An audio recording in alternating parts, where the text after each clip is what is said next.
Oh, hey, I have some thoughts.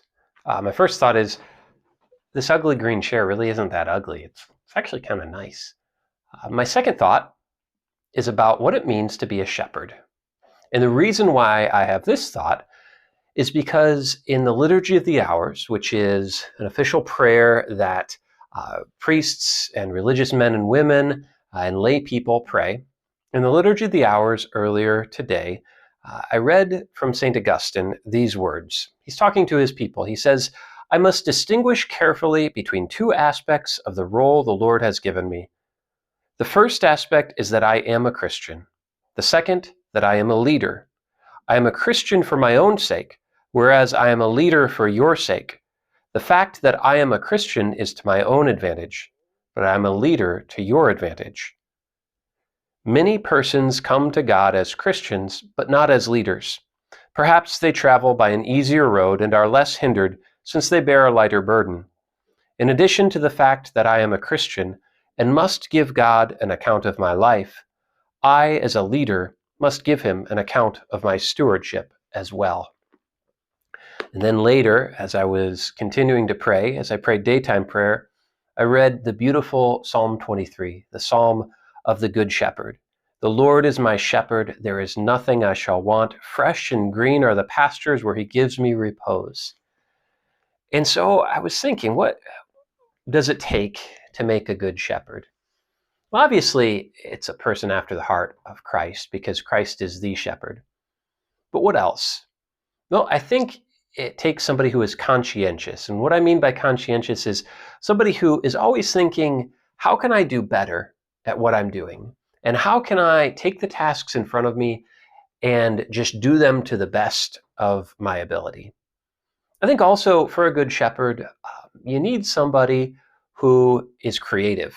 Because in this day and age, especially, we don't have all the answers. We don't know how to bring others to the gospel and bring the gospel to others. We don't know how to build community. It's very confusing. And so we need creativity because, all of us need to just kind of throw the spaghetti at the wall and see what sticks, metaphorically, obviously. Though actually, this is still Father Gifford's rectory, so I think he'd have to clean up the spaghetti I threw. But anyway, where was I? Oh, yeah, a good shepherd.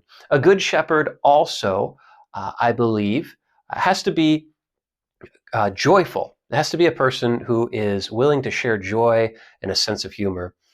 And then finally, I think a good shepherd is somebody who is willing to be vulnerable.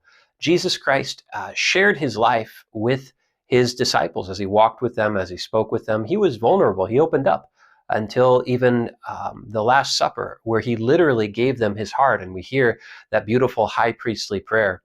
And then as he stretched out on the cross, he gave himself. He was vulnerable.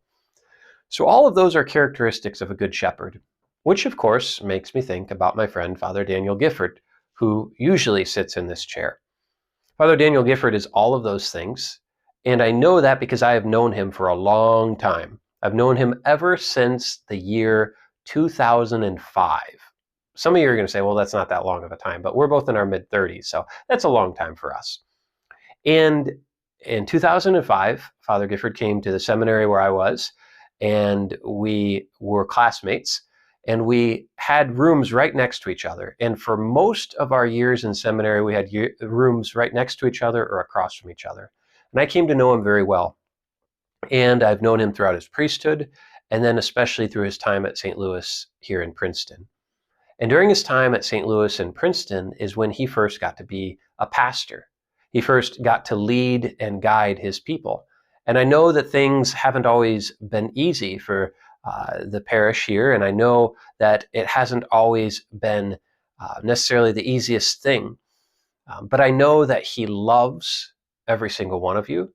And I know that the reason why Father Gifford is moving on to be a pastor somewhere else is because our shepherd, the bishop, has a lot of trust and confidence in Father Gifford.